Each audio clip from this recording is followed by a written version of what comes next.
வேலுண்டு வினையில்லை, மயிலுண்டு பயமில்லை. வெற்றிவேல் முருகனுக்கு அரோகரா. வருகிற 23ஆம் தேதி சஷ்டி திதியும் கிருத்திகை நட்சத்திரமும் கூடிய நன்னாளில் தமிழகம் முழுவதும் வீதிதோறும் தெருக்கள் தோறும் கோயில்கள், அனைத்து கோயில்களிலும் அனைத்து வீடுகளிலும் கந்தசஷ்டி கவச பாராயணமானது முருக பக்தர்கள் பேரவையின் சார்பாக ஏற்பாடு செய்யப்பட்டிருக்கிறது.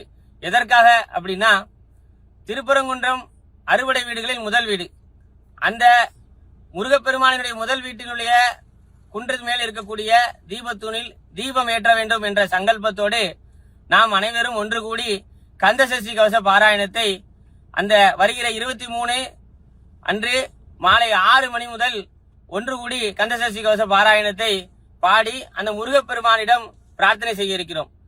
திக்கற்றவனுக்கு தெய்வமே துணை.